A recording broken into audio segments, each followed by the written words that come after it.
update. For those of you who've been listening to me, who've been regular listeners, thank you.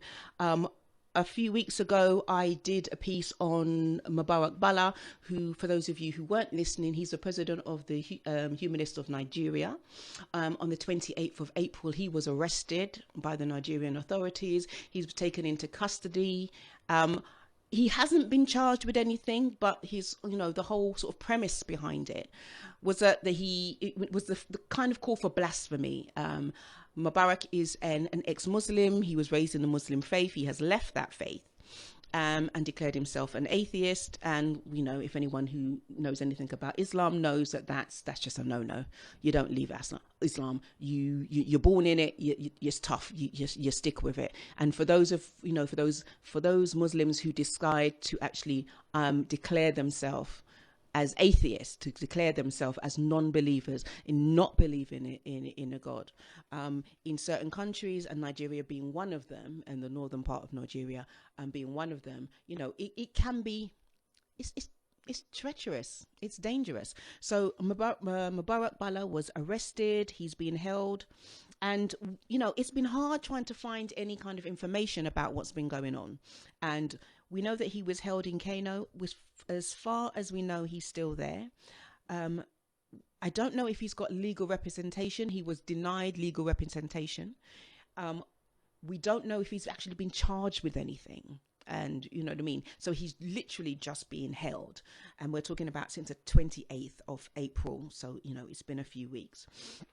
So the update is that we have the British government have been trying to secure his release. We have Amnesty International being involved in trying to secure his release. So we have those that are really working to try and get Mubarak actually released. And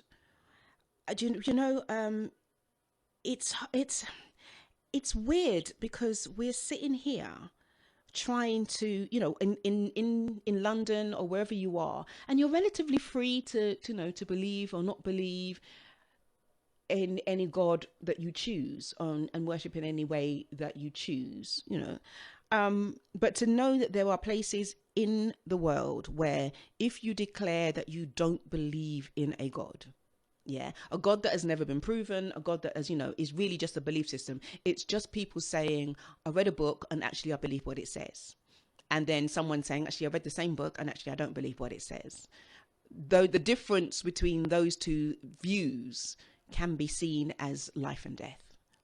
So we have to thank, let me see what the shadow foreign minister, Stephen Doherty, who is working with other partners. So I know that Humanist UK, Andrew Copson, has also been putting forward some kind of support, and various other organizations. And as I said, Amnesty International are also involved. So that this is a big thing. And Amnesty don't walk up into anybody's business. They, it's a real human rights, violation that's taking place right now, and they happen across the world.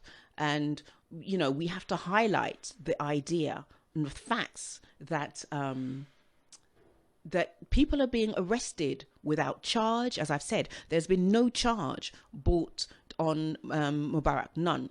The idea that the reason he was arrested was because he said some things about Muhammad, classing him as a terrorist, or implying that there might be some terrorist actions in what he did. You know what I mean? Whether you're a Muslim or not, you know what I mean? The right to challenge, the right to criticize, the right to say your views.